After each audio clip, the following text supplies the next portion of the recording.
Maupay nga adlaw ha aton nga tanan, a blessed Sunday SSA Church. Hinudini an malipayon niya na. Amen.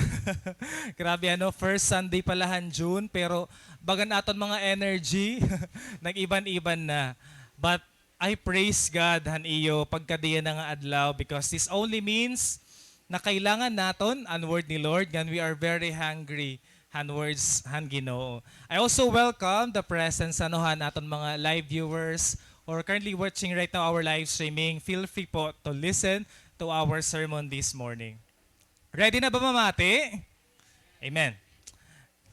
May dausa nga guti nga babae, a little girl, ang iyang ngaran is Susie.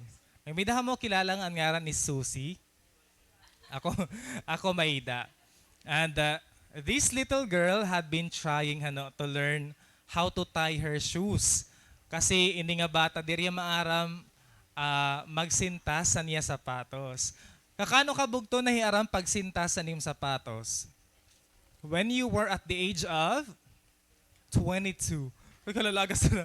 Ita ka pala na mabaro pag sintas. Pero ini nga babae bugto kay guti man lagod hiya and she's a little girl. But she doesn't know how to tie her shoes. However, na-delight ang babae kasi finally, this little girl, his Susie, was able finally to do it by herself. And her parents were delighted.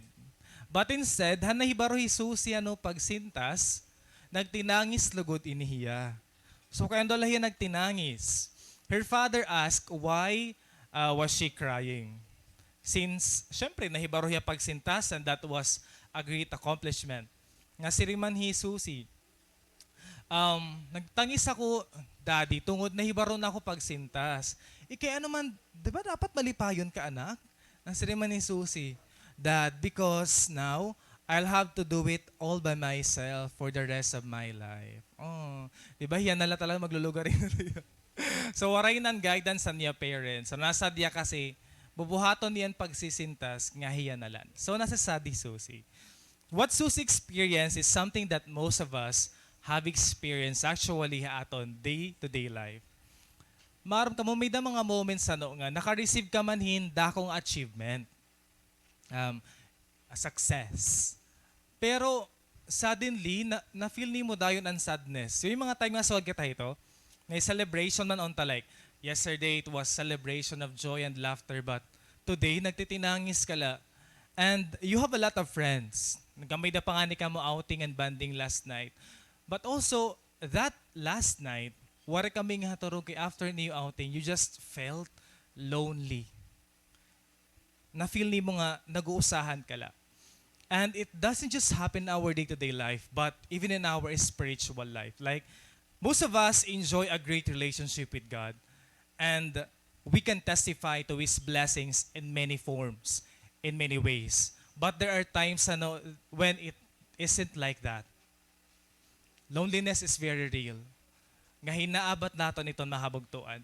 And maybe right now you have even come to this place questioning God. Lord, may da ka pa baging bubuhat akong kinabuhi? Kay bagan waray na changes, the situations are just the same. I don't feel any growth at all. So today, mahabagtuan, our passage will help us. You know what? It will help us discover who God is during our depressing times. And it will also help us know how God deals with our hidings and how He provides company in our loneliest moments. And so, mga bugtuan, help me welcome our passage this morning. Waray na clicker. Waray na clicker yan na. Sige.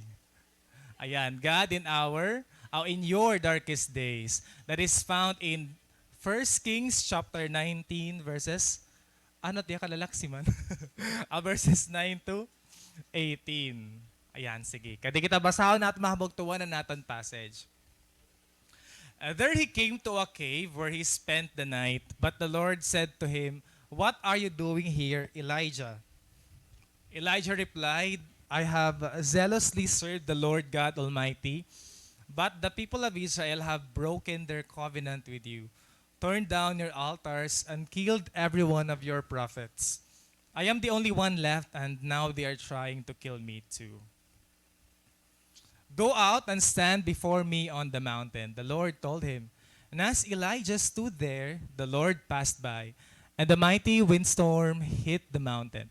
It was such a terrible blast that the rocks were torn loose, but the Lord was not in the wind.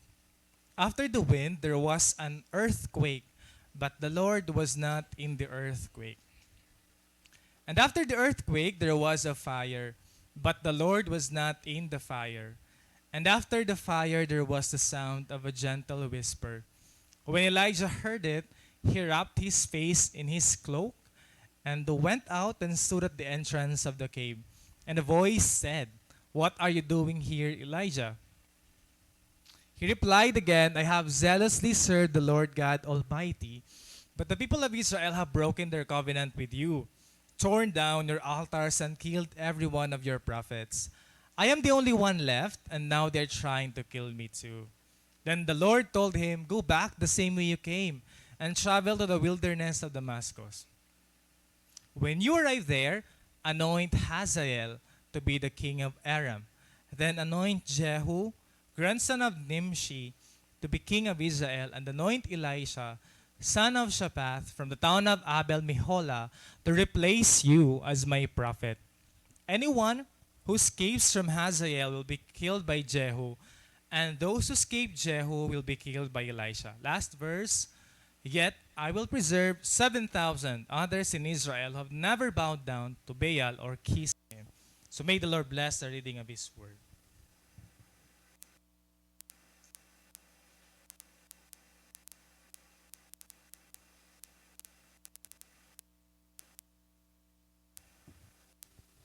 The book of First Kings provides us a narration, a narrative account of how David died.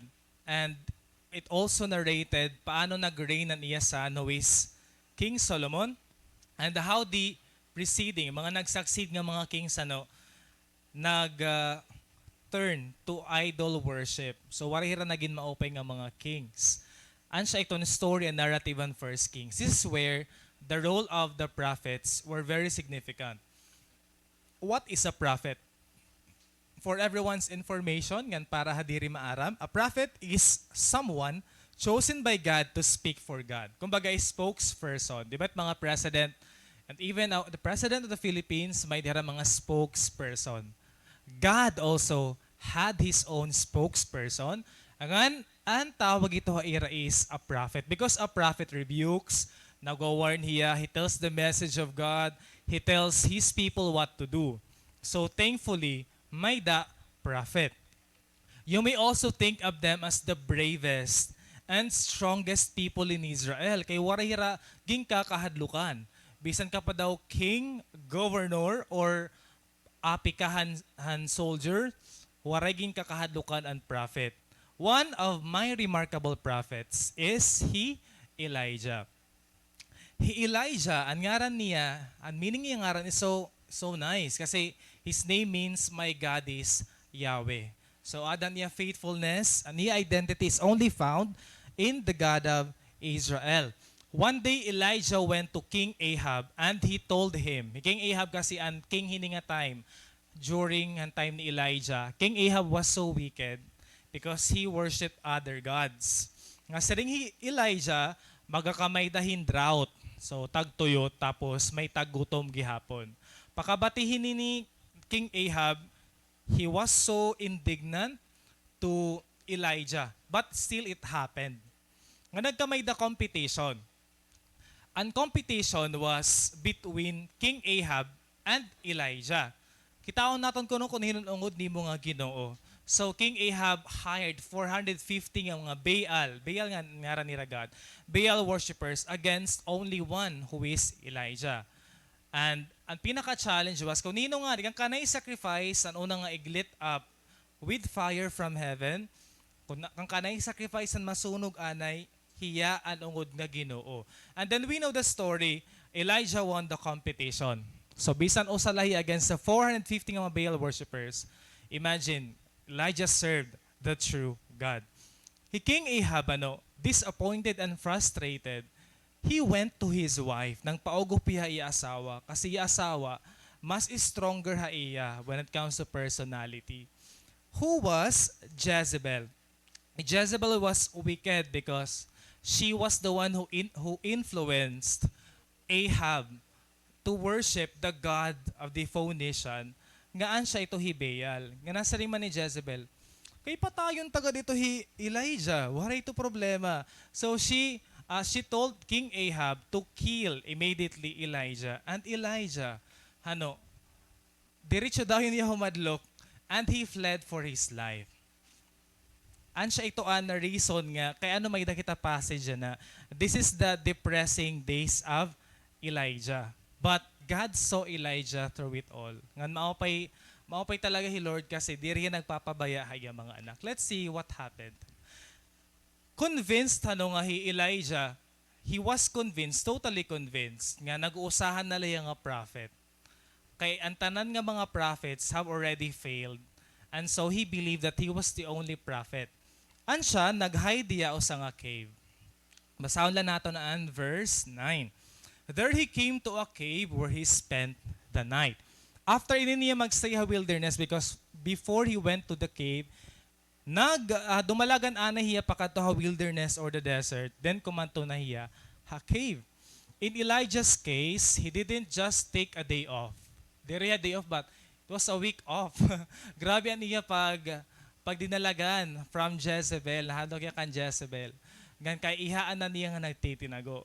Until one time, naging honest na lahiya kan Lord. Nasariman niya 1 Kings 19:4. Nasariman niya, I've had enough. Lord, take my life. So naging prayer niya nga, patayan na la ako. Lord, patayan na kadla ako. Kaysa naman magtinago-tago ako kan Jezebel. Umabot ka na ba bugtuhan point ang imo life? Bisan Christian ka na, nga nasa rin ka, it's better to die. Mas maupay na lang mamatay. Kaya para di rin ako makaabatan pain.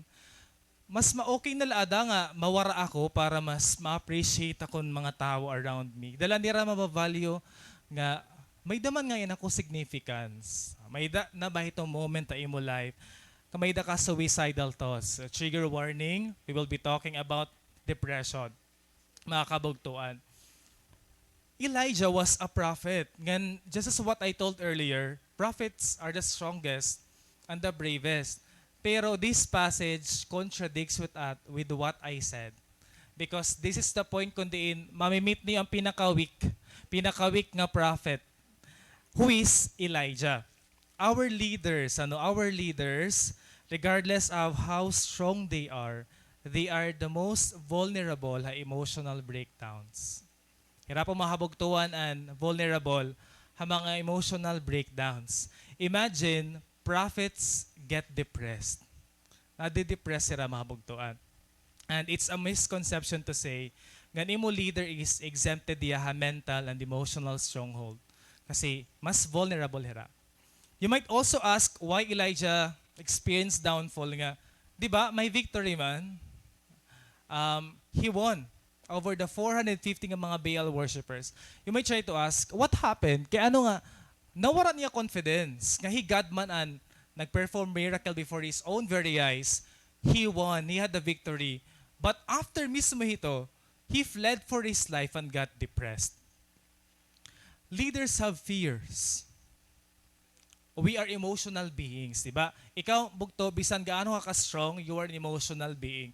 And you cannot say nga, exempted ka, magiging exempted kahit mental strongholds. Leaders have fears. May mga fears yung mga leaders. Fears of not achieving things for God. Fears nga diri enough at bubuhat. Fears of losing people, of losing cell members. Fears of the future, and the list goes on. Nga we are all vulnerable. Nasa rin pa nga ang famous quote, there is a fine line between sanity and insanity. Each one of us has the capacity to say, Lord, take my life. Pastor is prone to that. Our church leaders are prone to that. How much more kita nga mga Christians. Nasa rin Charles Spurgeon, greatest preacher na iniyahan simbahan, one of the greatest preachers. He said, when he publicly wrestled with depression. Nasari man niya. Fits of depression come over the most of us. Usually, cheerful as we may be, we must at intervals be cast down. The strong are not always vigorous, the wise not always ready, the brave not always courageous, and the joyous not always happy. Mas vulnerable at Kristiyano bugto kun after victory, mas vulnerable kahit attack hit enemy. As what Elijah's experience have shown us. Di ibig sabihin nga mga blessing nga na mo na nare-receive, di ba? So bugto ko unay victory ka kulba na. Kanay victory yung cell group, may victory mo spiritual life, may victory aton church. Let's expect the attacks of the enemy. Kay grabe itong depression ni Elijah. He fled for 100 miles away from Jezebel. That's too far. Kararayo ura-ura. And then, he settled under a tree. Sugod ito ya ka-lonely. Sugod ito ya ka-sad nga. Umukoy na lahiya under the tree. And he thought of himself as a failure. He wasn't like his forefathers nga naging successful. So he had those thoughts. May ka na ba mga Elijah moments, Bugto? Ano? May ka na ba mga moments nga nakadaka na lahan abusan puno or nakadaka niyo atop na naginusahan ka or kaya nagbibinagtason ka, ginlibot na nimo ang katbaloga, ningato ka na plaza, ningato ka na park because nagdadrama kita. May mga Elijah moments kita wherein we want to stay away from people. 100 miles, mga bugtuan. So, karayo ang katuan ni Elijah just to isolate himself. Ikaw nakapira ka kilometers. Imagine, 100 miles, karayo itong mga bugtuan. That's how depressed he was. But, an maupay ha aton passages, may the revelation. Elijah, when he went to this cave is actually found in Mount Horeb. And Mount Horeb is the recent name for Mount Sinai. So dito ya dumalagan, Mount Sinai. Do you remember what happened in Mount Sinai? It's the place where God showed himself through the burning bush kan Moses. This is also the place where God showed his glory to Moses in a cleft of a rock. Ang realization natin whenever we feel like hopeless, down, drained, it's better to come to the place where you can find healing and your hope rekindled. Ang lugar bugto nga ma-restore ang imo joy, ma-restore ang imo hope. Napakain ka bugto kung nagtitinangis ka. Where do you go when you feel down? When you feel anxious, kang kanay ka na dalagan. Because you treat that place as your place of comfort and restoration. The church can be that place, Bugto, because it's the place where you can meet God. Diba? Your cell group can be a place na pwede nimo dalagnan. An imo cell leader, diba? Or an imo faithful na Christian body. They can be your place of comfort and encouragement. Elijah, waray aging katuan nga place. Even in the wilderness, na feel niya bugto, katat he was so lonely. But, naalala niya what happened in the past. May dausa nga prophet who felt that way. And he met God. So he tried. Gintry niya. Ansyan maupay ka ni Elijah bugto. Kasi he was at the end of himself. But he tried. Don't be afraid in trying again. Kasi di ka maaram ang breakthrough nga mangyayari imo if you choose to try again. Verse 9 gihapon, mababasa naton didi nga nasiring. But the Lord said to him, "What are you doing here, Elijah?" So when God found Elijah at the cave, he asked the question, "What are you doing here?" Diri ba maaram hi God? God knows, of course. But it was good, according to God, nga Elijah mismo ang magyayakan. Kaya ano hiya, aadto, ha cave. Kung kaya ano hiya, aadto, ha dark place. Talking to God is so important. Importante bugto ang nakikiistorya ka kan Lord. You see, Elijah was alone, but he was not lonely in that place. Kaya nakatuman ngayon ni God. God was in his darkest place. And he asked Elijah, nag-aano ka din ni? Nag-inano ka din ni Elijah? Kaya ano ka adi? Talking to God is so important. But ang problema aton, di kita nakikiistorya kan Lord. Ang prayer load na naton pinaka-last resort naton. Last choice naton. Di ba? Kung waray iba, magpipray ka nala. Verse 9 is a lesson for all of us. Our healing is not found in the running. Your healing is not found in staying in the wilderness. Your restoration, di naman ma-experience inside the cave. But it's only in having a conversation with God. It's only in talking to Him. Pag nakikiisura kaya.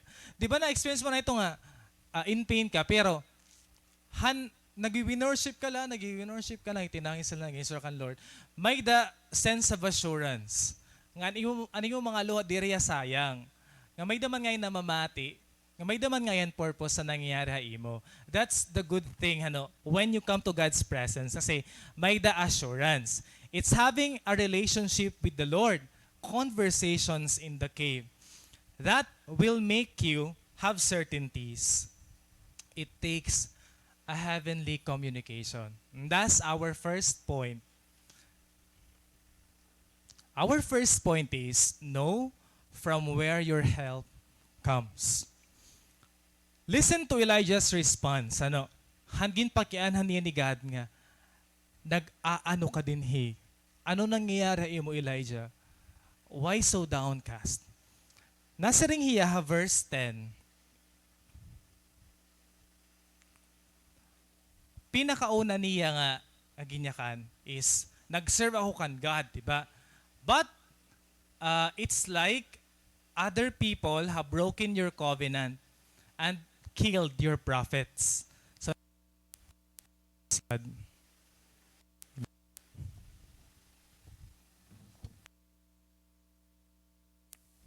sound check. I am the only one left. Nasa ring Elijah. Actually, he spoke about this sa Mount Carmel, but he also said this ha cave. Nagkamay diya a conversation with the Lord, and he was just so honest. Nasa rin niya, I am the only one left. Naginusahan nala ako, Lord. Usan nala ako amon cell group nga na stand. Mga pira na ka-weeks, diri na nagkinaatin, Lord. Ginusahan la ako, naghinulat la ako, ira.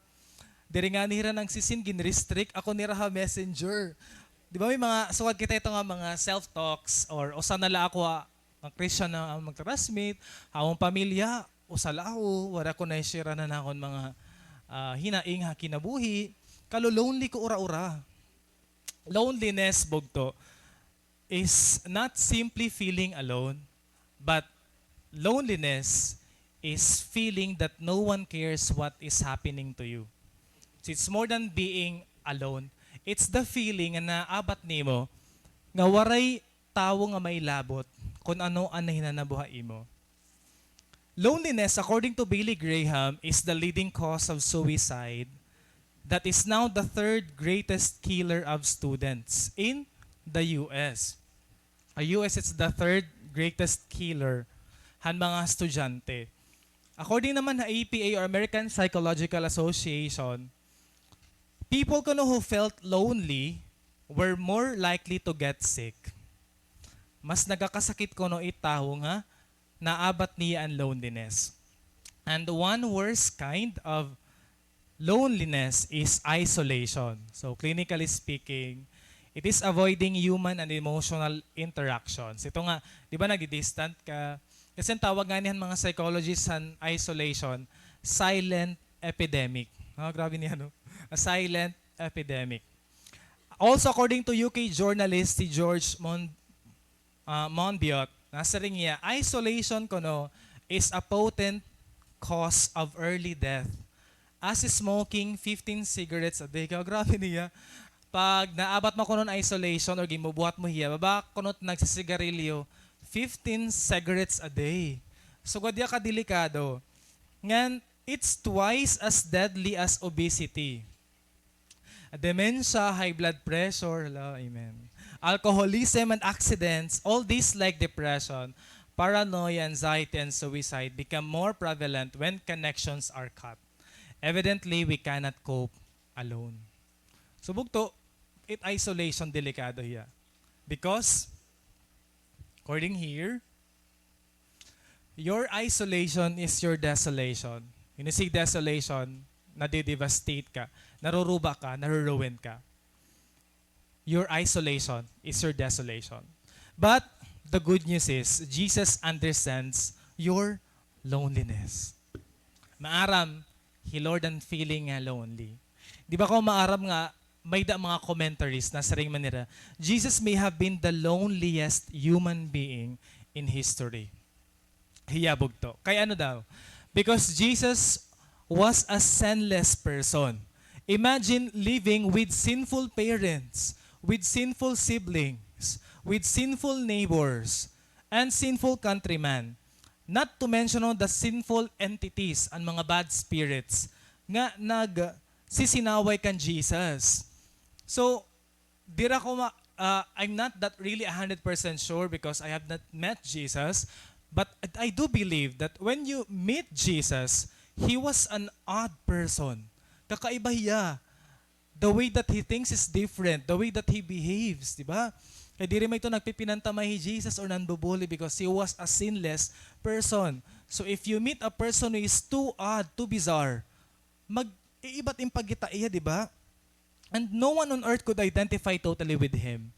No person on earth could say, Jesus, na-understand ko ikaw. Waray po to. Kasi waray talaga maka-understand kan Jesus, di ba? No one would dare to tell it to Him. Dila ako. Mati mo doon ito.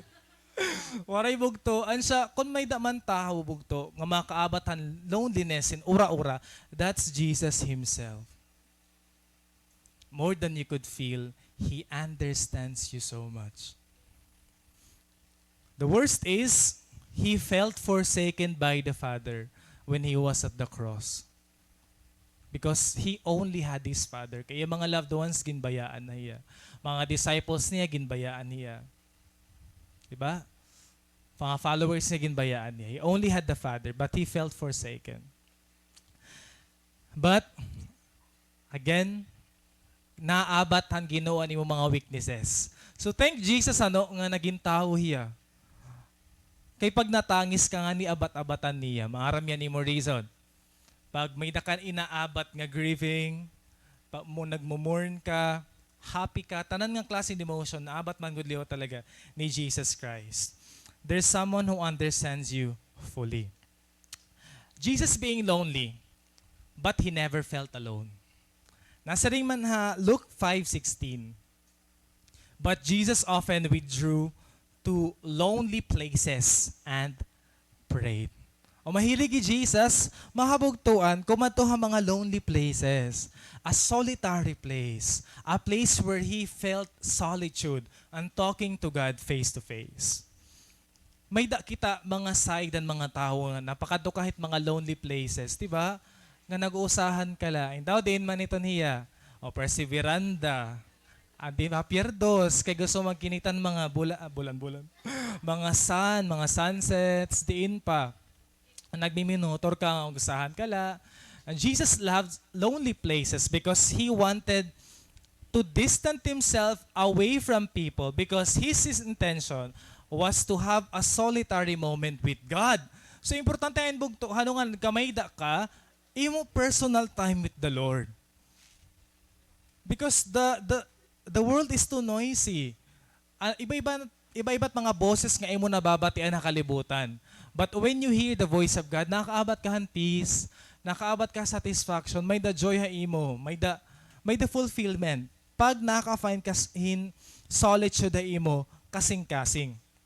Let me give you an example.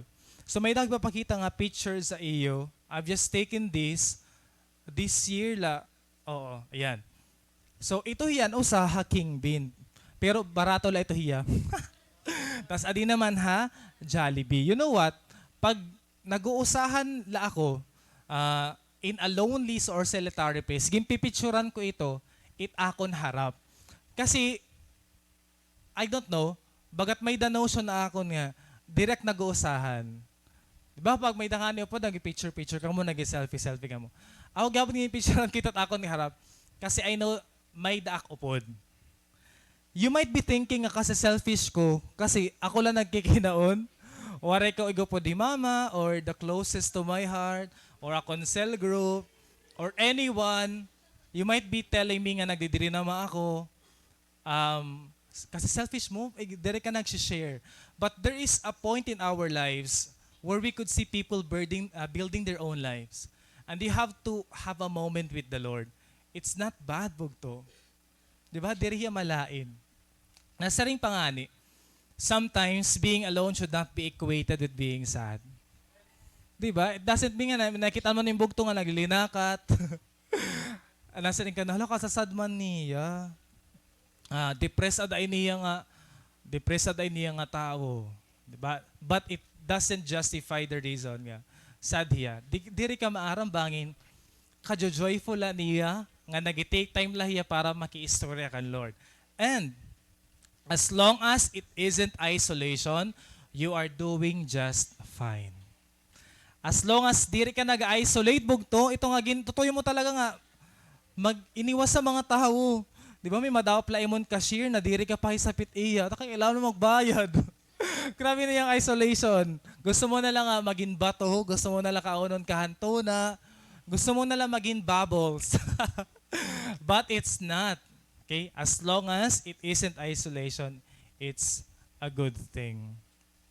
Again, have a solitude time with the Lord. It's fine, bugto. Okay la iton hiya. As long as naabat nimo ang presence ni Lord, then you are enough. May na talaga itong mga time nga people won't be there for you. Even your closest circle of friends won't be there for you. But let me tell you this, you are enough. And you are just doing fine. Pakisaring daw mo sapit, alone but not lonely. Okay, happy ka man, di ba, Yana? Are you happy? Amen. So praise God kasi may joy aton mga kasing-kasing. Ha verse 10 nayakan man. And now they are trying to kill me.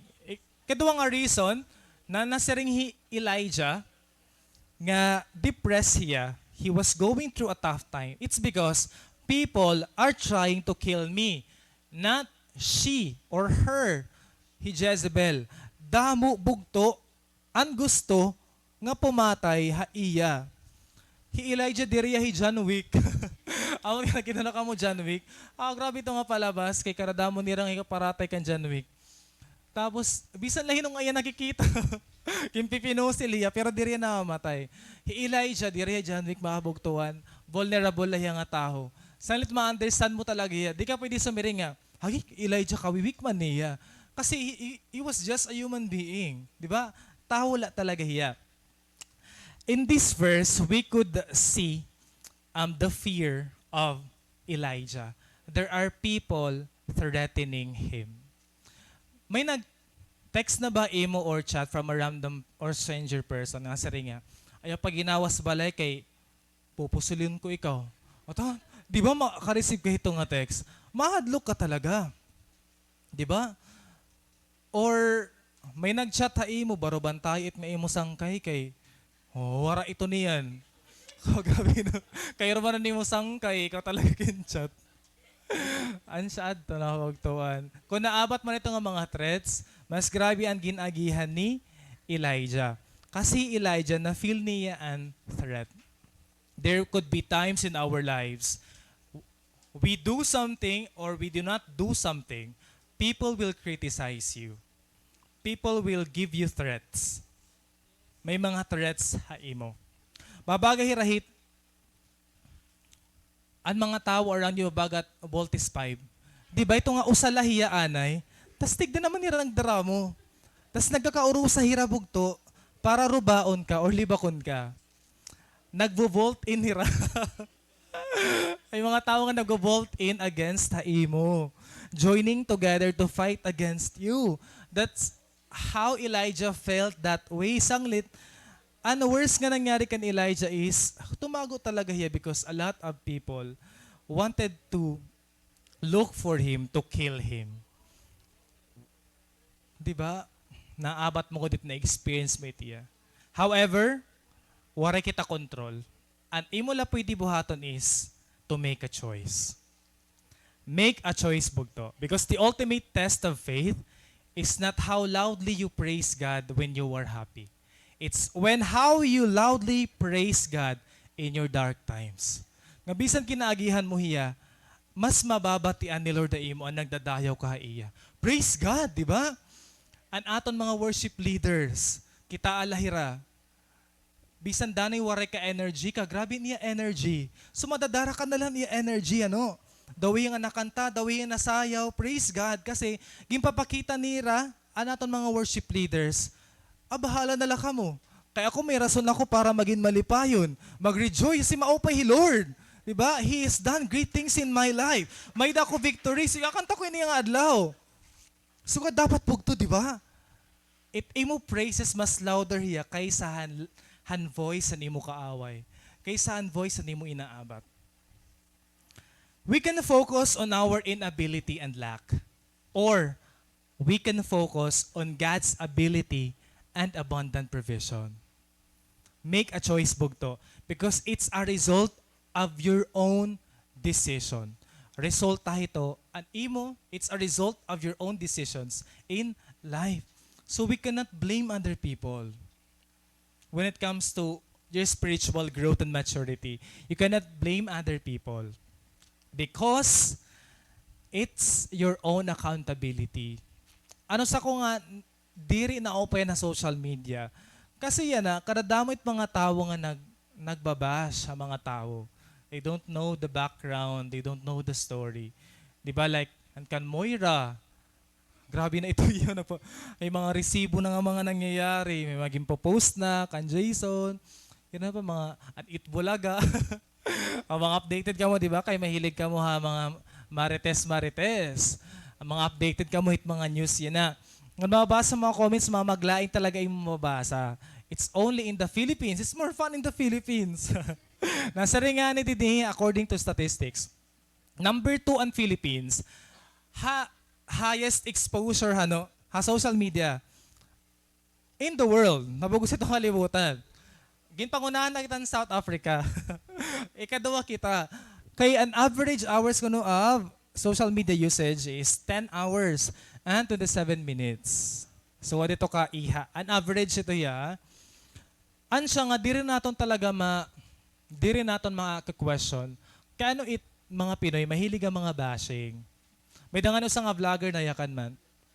Kung gusto mo kumita Philippines, gusto mo mag-earn money, maging sikat ka, pabash ikaw. Ang gagamit nira, hatred it mga Pinoy para maging famous sira. Ongo din niya, strategy itohan mga artista, mga vloggers, nag-create ra issue, it's a public show, nag-create ra issue para matunog na lawat ang nira mga ngaran. And Filipinos would comment, share and react to their posts, not knowing that they are using our hatred and bashing para makag-earn nirahin kwarta. And people love to complain even to our government leaders, di ba? Grabe nito panbash sa Facebook na again political platform na yan for complaints. Not only there, but even in our spiritual life. We keep on blaming our leaders. Kaya ano diri kita nag-grow, kaya ano sugod kita hini. But your spiritual life is your own accountability. Ako diri ko maasala pastor, diri ko maasali Ate Celine. Because they did enough. Di ba? They did enough to me. Nag-guide hira akon, nagsagdon, nag-teach an word. But it's our own part how we would respond to the words of God. May kita decision bogto. We cannot say nga, nanuluya akya na tungod akong leader, diri maupay an pansnak. Happy la ako pag pizza taon. Ataw na ano, yung salaan leader ang mga snack. Or di ra ako na simba kay tungod kan pastor. Tungod na akong leader. Bugto again, your spiritual life is your own accountability.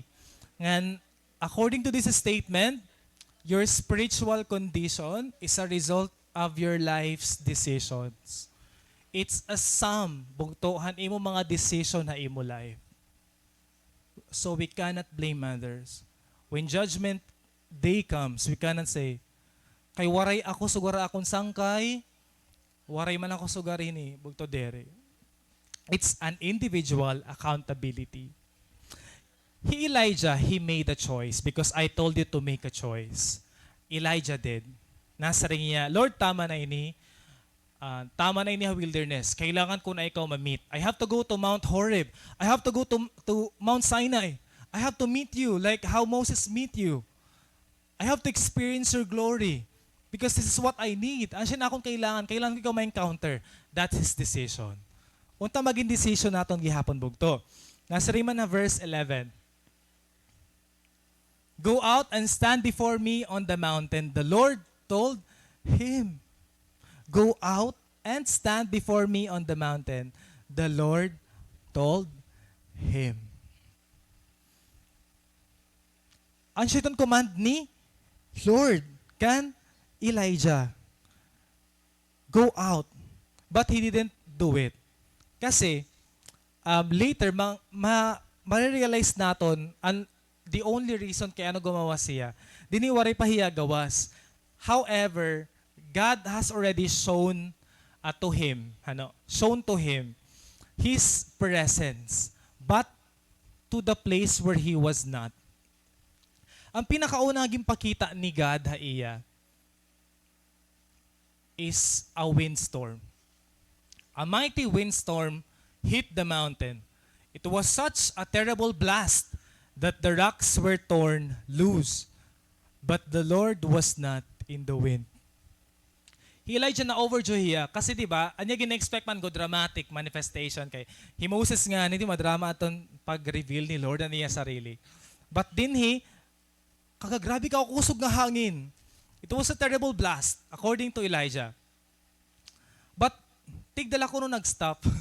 Tigdala nag-stop ang hangin. That's waray man, waray to God.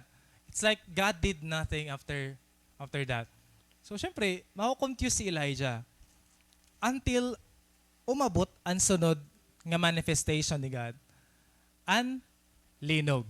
May the earthquake. But the Lord was not in the earthquake. An expectation ni Elijah after an earthquake, mapakita hi God. But waray. And may the fire. After the earthquake, there was a fire, but the Lord was not in the fire. God did nothing. Masarin si Elijah, inilinorong nga dadakin ng Ginoo. Hain daw lahiya, karadaw at mga sakuna nga nangyayari akong paligid, waray man ang Ginoo. Danay words sa ito niya, damo it mga misery sa aton kinabuhi, but mayakan kita, Lord, hain ka daw la. Ano daw ni mo gimbubuhat? Ano daw ni mo plano? Haakon. Because Elijah didn't find God in those manifestations until the next verses. There was the sound of a gentle whisper. Tigdala naghuyo. Kay di ba blast anay kaaringasa naglinog, nagkakalayo, nasunog, gala kayo, di ba? Pag may sunog-sunog nga nilisang ka ito. So, tanang nga nangyari kan Elijah, mabaga na yan, nalilisang na yan. Ano nangyari? Di na akong paligid, kada ano nangyari? Tas tigdala nagkahuyo. There was a gentle whisper. Kasi, para kan God, ang kailangan talaga ni Elijah, diri an miracle. Kailangan niya silence. Kailangan niya an gentle whisper. Elijah needed his voice. We need God's voice. We need answer. Mga bugtuan. Danay, diri naton kailangan ng miracle. Lord, danay iya response sa imo diriya miracle, diriya turning the table. Diri dayon niya a shift of your testimony. Danay ang niyagin reveal imo is a voice. Word. Kailangan nimo bugto. An amazing hini kasi according to our translation, it's a gentle whisper. Kaibang translation, a still small voice. But I was shocked when I read with other translations. Ha NRSV, nasa rin dito, a sound of sheer silence. Nasa rin pa nga ni ha, New American Bible, a light silent sound. As in total silence la talaga hiyabog to. This was supported by Flavius Josephus, a first century historian in Hiya, Han Bible. It was just a silence. As in, nakakabungol hiya nga silence. Kasi it was a blast. Batig dala nagkahuyo tanan. May da nangyari nga silence. It's like, it's the calm after the storm. It's an intense silence nga. Bisa ni Elijah, na-trigger hiya. Kasi very dramatic ini nga silence. If you would put yourself into Elijah's feet, di ba? You have experienced different manifestations. But tigdala nagkahuyo tanan. Let me tell you this. Silence is a presence. It's God's absolute presence. Di ba? Ito nga pagada ka imo kwarto, nagpipinatukar ka la worship song. Silent lahiya, gusto nimo kaagahon, gusto nimo waray distraction. You turned off your notification, turn off mo nimo cellphone. You wanted to be alone. Gusto mo lang ma-encounter yung Lord. Wari ka ginyayakan, pero nagtitinangis ka la. Di ba? Nagtitinangis ka la kasi may nababatian ka. Di rin man niya audible, but you know someone is speaking to you. Kasi silence is a presence. Silence is God's absolute presence. And when there is silence, there is cleansing and healing. Nasa ring minupad to? Adiman. Oswald Chambers, a Christian author, solitude with God repairs the damage done by the fret and noise and clamor of the world. Gin-repair ka ngayon bugtuhan, imo? Silence. You think what you need right now is a turn of events? No. Ang kailangan lang ngayon mo is a solitude with God. Kailangan lang ngayon ma-meet mo God personally, haimo quiet time. It's a solitude with the Lord. And another thing na kailangan tamabaroan is this one. Silent and listen are spelled with the same letters. Ungod? Di ba? Same ang spelling nira, although done interchangeably. But when you are in silence, you are listening to God's voice. Don't forget that. For the Lord was waiting for Elijah in the silence. And at the end, surprising, waray hi Elijah gumawas. He only came out of the cave when there was silence. That's the only reason, bugto, na gumawas siya cave. Kasi ka sa silent na nga tanan. Di ba amazing? Kasi the only reason kaya ano ma-come out of a hiding kita, kaya ano nga madaop kita kan Lord, kaya ano ma-take step away kita from our comfort zones, it's because God is whispering to us. Namamati kitahan boses. Han? Ginoo. In verse 13, when there was a gentle whisper, Elijah wrapped his face in his cloak, and he went out. You see, he went out and stood at the entrance of the cave. Only because of that gentle whisper, gumawa siya pinaka-dark nga place, han iya kinabuhi. And he stood at the entrance of the cave. Kaya ano gintahuban niya? An iya face. Because even the angels in heaven, they cover their faces pag aadaan glory to Lord. You read Isaiah chapter 6 verse 2. They cover their faces in token of reverence. It's out of respect to God. So Elijah was hiding his face under a cloak because he knew that God's presence is there. Adan respect niya kan Lord.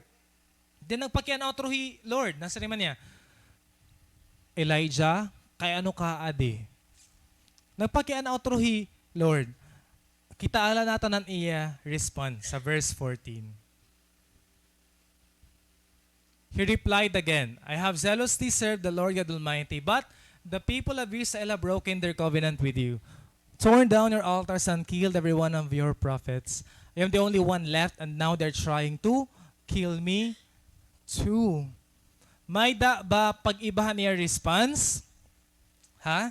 Compared kanina, kasi di ba response gyapon niya kanina kan Lord? Han first question, Elijah, nagaano ka didi? Gimpakyanan niya otro ni Lord after ang gentle whisper. Nag-iba ba yung response? Waray. Waray bugto same lagi hap. Aniya, response. Bagan waray nag-sink in kan? Elijah. However, he came out of the cave, thankfully. Kasi gumawa siyan. Pero niya response, same lagi hapon. Indeed, bugto, when you are undergoing depressing moments, even God's word won't be penetrated to your heart. Bisan ano nga klase ng encouragement, di rin ma-penetrate ta imo kasing-kasing kasi sugad na ito ka-overwhelming an imo ina-abat. But an maupay kan Lord is waray hiya mag-give up kan Elijah. As in waray mag-give up hi Lord kan Elijah. After allowing Elijah to tell of his frustration, God confronted him with the truth when he said, I still have a plan for you. May da pa ako plano ha imo, Elijah. May kailangan ka pabuhaton. And this is our last point because we only have 2 points. Point number 2 is know from where your commitment comes. Diin nagtitikang bugto ngan kang kanay ka dapat mag-commit. With that same response, God gave Elijah something to do. Ginsugo-lugod niya, Elijah. Amazing. Ano ang niya ginsugo kan Elijah? Actually, this is a promise. At the same time, this is an instruction. Nasa riman ni God kan Elijah. Elijah, ayaw ka baraka ha? Kasi, after hini, diri na hiking Ahab an hadi. Iba na. Diba? So, wari ka nakakahadlukan. Kasi iba na hadi, diri na Ahab. It's Jehu. Anoint Jehu as the next king over Israel because Ahab, the wicked king, will be dethroned. Diba grabe yung nga promise? Ang word ni Lord, grabe yung nga encouragement ta mo. May taman nga yung plano ni Lord. Despite of what I am going through, ang plano ni Lord was not broken. It was not destroyed. Dirila ito, but kamaupay hadi nga promise. Nasa rin higad. Then, anoint Elisha. Elijah, diri ka mag-uusahan, may dakigahatag imo nga sangkay. May dakigahatag imo nga successor nimo. Makakaupod mo pag-disciple, pag-train na iya. Wow, amazing ni Lord. Marami at imo kailangan bugto. Andiri la ito tutulo ang promise ni Lord. Elijah, it's wrong to say that you were alone because you have 7,000 companions who have not bowed down nor kissed Baal. May da kakampi, mga kakamping. May da kakampi. 7,000 dira nga diri nag-worship kan Baal. So go back where you came. Tama na ito, Elijah. Elijah was at the end of the rope. He was at the end of himself. But God didn't give up on him. Anak ko na-realize sinibog to, an imo full restoration, warahiya ha, embrace la ni Lord. An imo full restoration, it happens when you recommit to your calling. Your restoration happens when you do what God tells you to do. Diri ka ngayon may restore ha cave. Diri ka ngayon may restore han madra mga manifestations. Ani mo full restoration is in the recommission. Ang pag-say yes ni mo otro kan Lord. Kaopehan kanta natin worship leader kanina, di ba? Yes, Lord. Yes, Lord. I will trade my pain with joy. My sorrows into dancing. Ansya ito kumbaga, kung natin po Elijah yan ha, grabe tiya pag kinanta ito na kanta. Gusto na niya saliw na ni Ate Ayo pagkanta ito because Elijah traded his depression with God's recommission.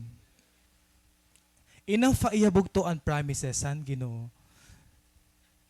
So your healing is found in doing the works of God again. Ngayon may realize niyo bugto, Lord mala talaga ang the best ka nagkikare ha imo. Nga diri na give up pa imo, nga magstay ha imo. Even in your darkest, worst day, God will never leave you. Kung gusto naton bugto, mabalik ang naton kasing-kasing. Balik ha imo cell group.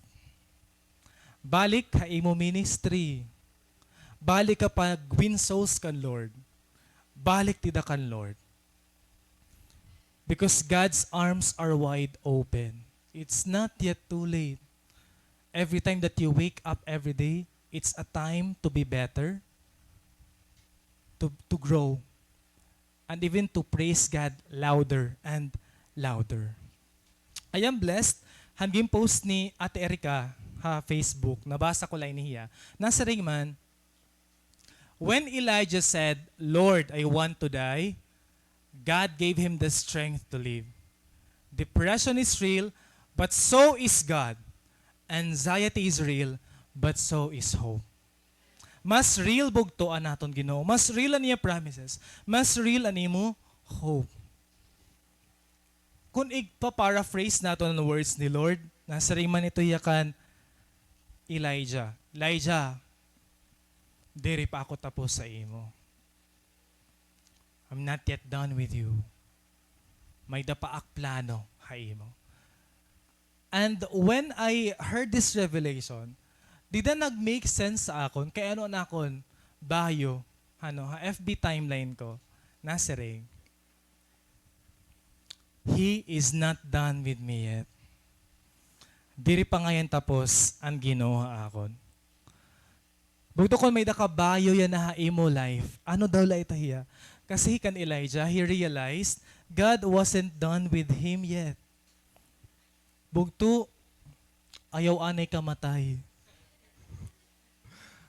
Do not die yet. Kasi nayakanan Ginoo, diri pa ako tapos sa imo. Pag isaring man ha imo sa pitano, diri pa tapos ang Ginoo ha imo. God is not done with you yet. Have you found yourself stuck in a cave? Naabat mo mabugto nga you're stuck in a situation again and again. Natago ka out of fear, natago ka tungod ang confusion nimo. Do you think you were alone? Do you just want to walk in the desert or a wilderness? Nabati ka, nothing cares. You're tired, just you want to give up. Your commitment doesn't do good anything at all. Your cell group is in a mess, and you have nothing to prove before people. This is also the time when nasa ring Lord, I have plans for you, and they aren't destroyed yet. So padayon ikaw, anak. Because your Elisha is waiting. May naguhulat bugto haimo. May daka Elisha. So waray rason para mag-give up ka. Amen. Before I end, I know someone. Kung may naman nakilala nga tao nga, she had her own Elijah moments. Actually, when I studied this, hiyaan ako naisip dayon. Kasi recently grabe ang pag-convict ako ni Lord nga magkamay ako transition na akong passage. But na-realize ko the same message la hiya. And then I wasn't really that comfortable. I was so unease until God revealed to me this passage. And then I remembered her because she had her own Elijah moments. And now she is currently doing the task na gusto ni Lord na iya. Kay may dihagin titrain nga Elisha gihapon niya. Let's hear her testimony Hania Elijah days. Let's welcome Ate Erica.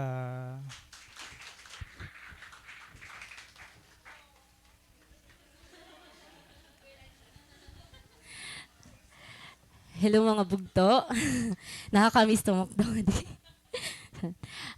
For those nga diri pa nakilala ako nga yan hiyo Ate Erica, and yeah, ungodan niya kani Kuya Jeff nga tanan kita talaga nag-aagyan aton Elijah moment. And today, gusto ko lang i-share ha iyo about something recently la nangyari.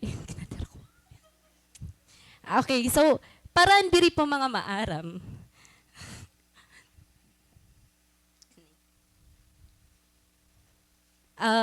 Recently po, previous month, nag-undergo po ako miscarriage. So, dire ako maro, okay man lakad to. Nasyak na liwat ako, chat ako ni Kuya Jeff, but I know nga, siguro it's time liwat nga mag-speak na. Kasi, just like Elijah, nagkamay-adagya pa ako mga silent moment. Actually, hato na mga month, na-feel ko nga okay la ako. Kasi pag ada kita kan Lord, okay la talaga kita. Maram kita nga, may purpose ang tanan, di ba?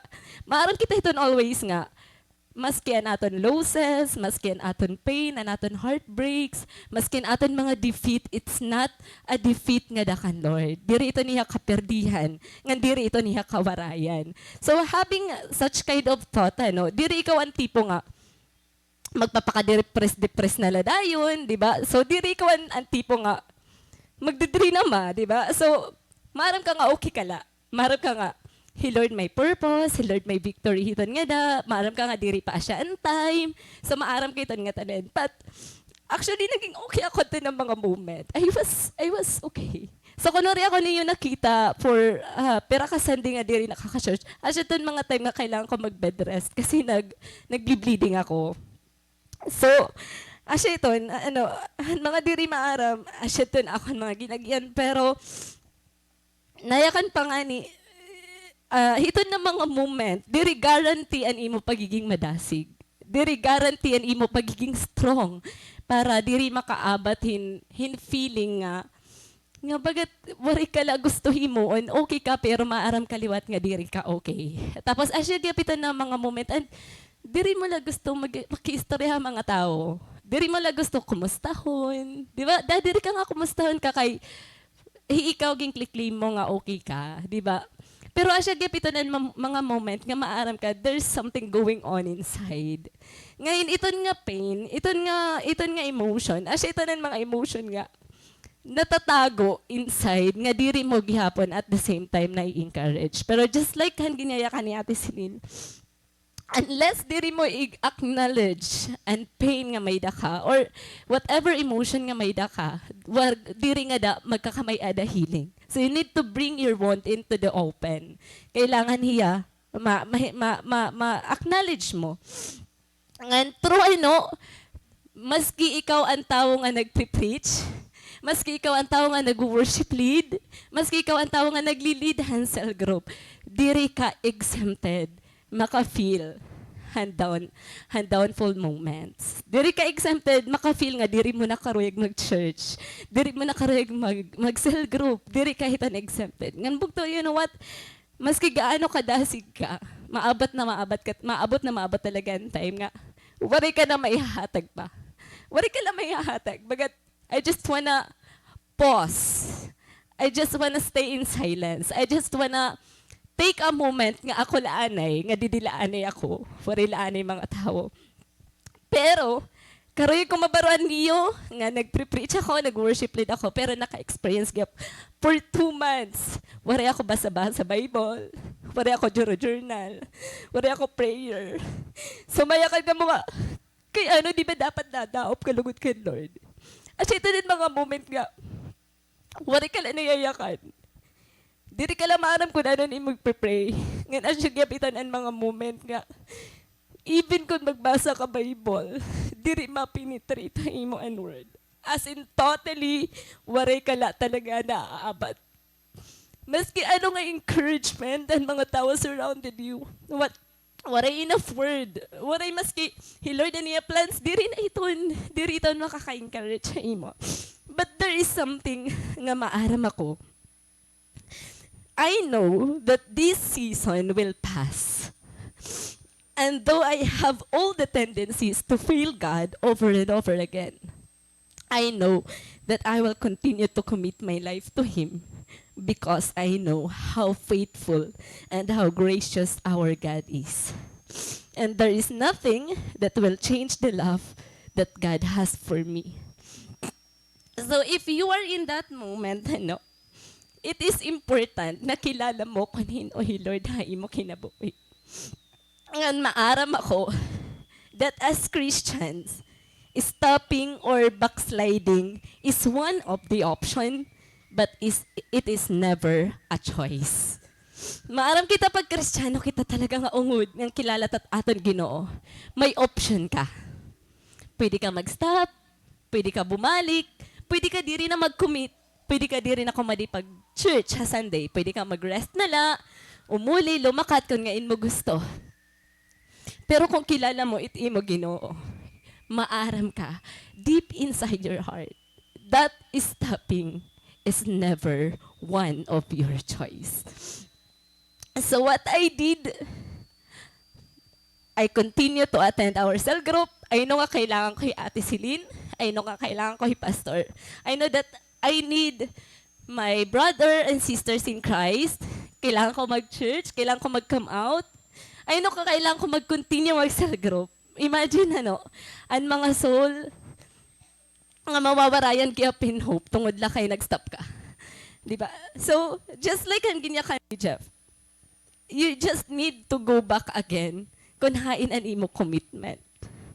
So right now, there are realizations nga may dako, nag-agi ako na moment.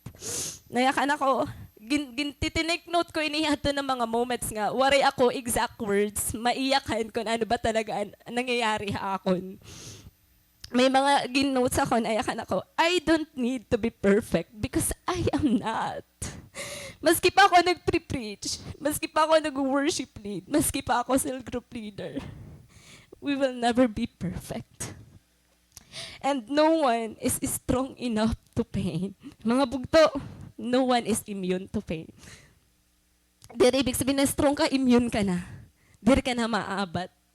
Diri ibig sabihin nga, strong ka, and pain lahiya, diri ya painful. Kaya nga niya gintawag nga pain, because it is painful. Ngayon kailangan ta iton maabat. And there is actually beauty in the mess. Makikita mo na lang one day, hani mo pag sinugad hiton, ma-come out ka lagyapon na beautiful. Charot!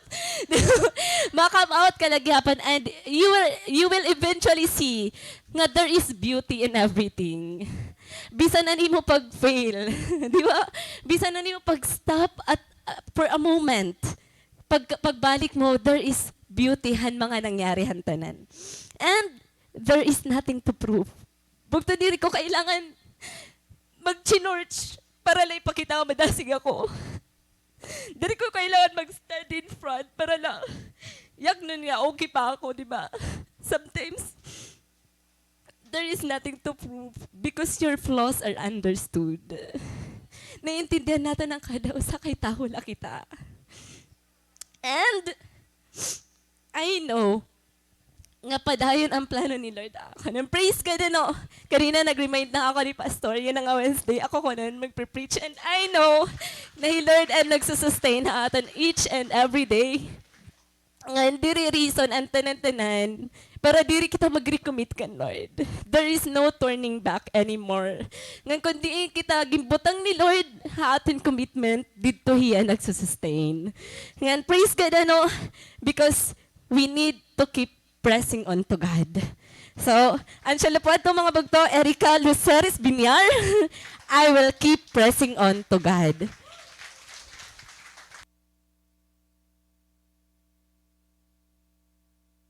Praise God. Thank you. Mami, pinatangis mo ang SSA Church. Grabe nga testimony. You know what? When I knew about it, ginagihan ni Mamits, I gave her silent moments. Kasi iya ito dealing with the Lord. Gan, I told myself nga, di rin ni mag-iha. Makikita ko si Mamits nga natin dugo through her stage. And she did. Diba? Nangyari ito yan ng adlaw. It takes courage. It takes faith. It takes a promise for her to stand again. And that will happen to each one of us. Amen? Makakabuhat kita mga bugtuan as we